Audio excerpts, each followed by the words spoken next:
नमस्कार, आप देख रहे हैं देश रोजाना। मैं हूं बेनजीर हाशमी। बुलेटिन में बात करेंगे हरियाणा की बड़ी और खास खबरों की, लेकिन उससे पहले नजर डालते हैं दिन भर की कुछ ताजा सुर्खियों पर। काशी में प्रधानमंत्री नरेंद्र मोदी ने बाबा विश्वनाथ के किए दर्शन, गर्भगृह में 20 मिनट तक की पूजा अर्चना। पीएम ने मंदिर के बाहर निकलते ही त्रिशूल उठाकर लहराया। पश्चिम बंगाल में सेकंड फेज के 142 सीटों पर वोटिंग जारी। कई जगहों से मारपीट, लाठीचार्ज, नारेबाजी और ईवीएम से छेड़छाड़ करने जैसी घटनाएं आई सामने।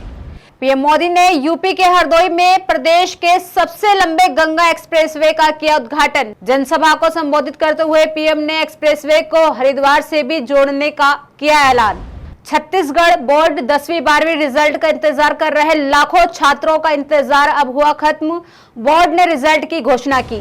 तो ये थी दिन भर की कुछ ताजा हेडलाइंस। अब बात करते हैं हरियाणा की बड़ी और खास खबरों की। निकाय चुनाव को लेकर भाजपा ने आज पंचकुला में चुनावी घोषणा पत्र जारी किया।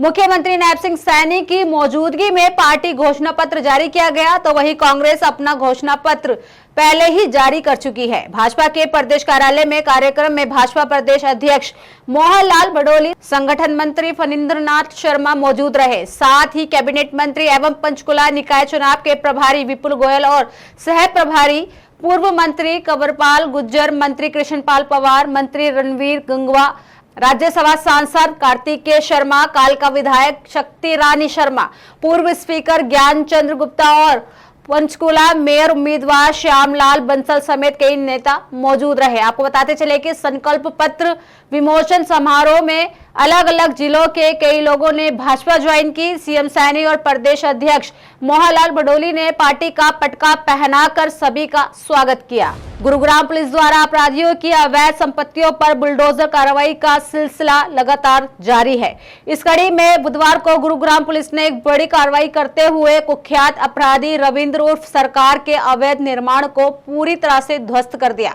दरअसल यह कार्रवाई फारूक नगर क्राइम ब्रांच की टीम द्वारा भारी पुलिस बल की मौजूदगी में ताजनगर गांव में की गई। पुलिस जांच में ये बात सामने आई थी कि आरोपी रविंदर ने अपराध जगत के अर्जित की गई अवैध कमाई के जरिए ताजनगर गांव में एक आलीशान मकान का निर्माण किया था। इस निर्माण के लिए ना तो संबंधित विभाग से अनुमति ली गई थी और ना ही इसके दस्तावेज वैध थे। बुधवार सुबह जैसे ही क्राइम ब्रांच और नगर योजना विभाग की टीम बुलडोजर लेकर मौके पर पहुंची, गांव में हड़कंप मच गया। कुछ ही मिनटों की कार्रवाई में पुलिस ने इस अवैध ढांचे को मलबे के ढेर में तब्दील कर दिया। कानून व्यवस्था बनाए रखने के लिए मौके पर भारी पुलिस बल तैनात किया गया। आरोपी रविंद्र क्षेत्र का एक घोषित बदमाश है, जिसके खिलाफ कानून का शिकंजा लगातार कसता जा रहा है। पुलिस रिकॉर्ड के अनुसार उस पर हत्या का प्रयास, अवैध वसूली जैसे 1 दर्जन से भी अधिक संगीन मामले दर्ज है। वह लंबे समय से पुलिस की रडार पर था और उसकी अवैध संपत्तियों की पहचान की जा रही थी। अगली खबर हरियाणा के जिले फरीदाबाद से है, जहां नगर निगम चुनाव में भाजपा प्रत्याशियों को चुनाव हराने वाले निर्दलीय पार्षद आज पंचकुला स्थित प्रदेश कार्यालय पंचकमल में मुख्यमंत्री नायब सिंह सैनी की मौजूदगी में भाजपा में ही शामिल हुए हैं।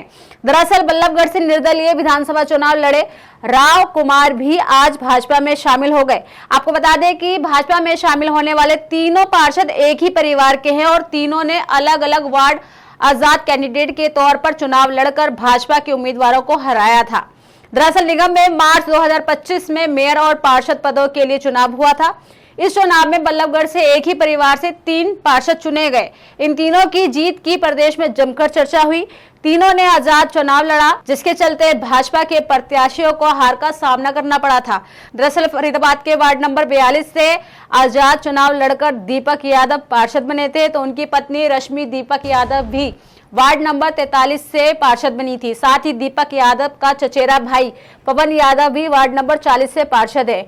वहीं पार्षद दीपक यादव ने बताया कि उनका परिवार सीएम सैनी की कार्यशैली से बेहद प्रभावित है। प्रदेश में विकास को लेकर जो उनकी सोच है, उसी से प्रभावित होकर उन्होंने बीजेपी ज्वाइन की है। उनका मकसद अपने वार्ड का विकास करना है। उनके परिवार के तीनों लोगों को वार्ड की जनता की सेवा करने का मौका मिल रहा है, इसीलिए उन्होंने भाजपा को ज्वाइन किया है।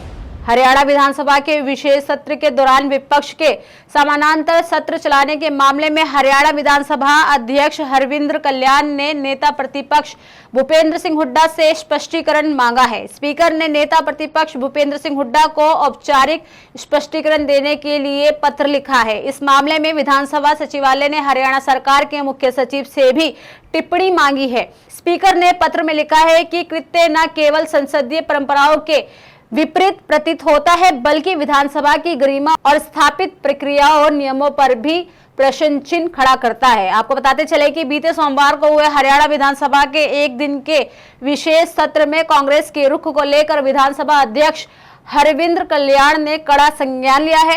कांग्रेस पार्टी ने इस एक दिन के सत्र से दूरी बना ली थी और वहीं नेता प्रतिपक्ष भूपेंद्र सिंह हुड्डा ने इसे असंवैधानिक बताने के साथ ही कांग्रेस विधायकों के साथ विधानसभा के बाहर समानांतर सत्र भी चलाया था।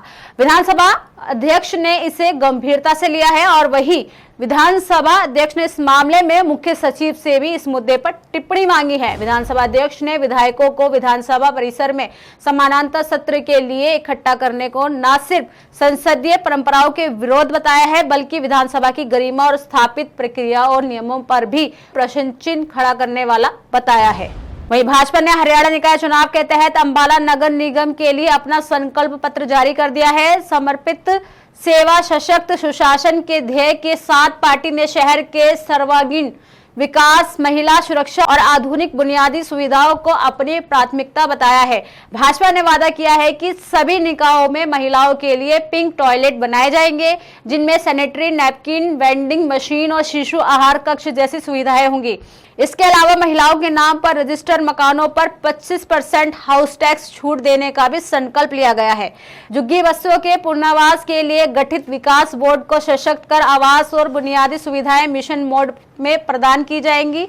संकल्प पत्र के अनुसार 20 वर्षों से अधिक समय से रह रहे परिवारों को भूमि व मकान का वैध मालिकाना हक देकर रजिस्ट्री सुनिश्चित की जाएगी। नगर निगम में शामिल ग्रामीण क्षेत्रों के लिए हाउस टैक्स प्रणाली को सरल बनाया जाएगा और कृषि उपयोग वाले परिसरों को कर में विशेष राहत दी जाएगी। साथ ही पानी और सीवरेज के लिए कनेक्शनों पर शुल्क माफी की घोषणा भी की गई है। अंबाला के 11 गांवों में सीवरेज नेटवर्क का विस्तार और लगभग 170 करोड़ की लागत से नए सीवरेज ट्रीटमेंट प्लांट का निर्माण किया जाएगा। इसके अलावा सफाई, कूड़े से बिजली बनाने के लिए संयंत्र, पानी से बिजली बनाने के लिए संयंत्र स्थापित किया जाएगा और सफाई कर्मचारियों मशीन की संख्या बढ़ाई जाएगी।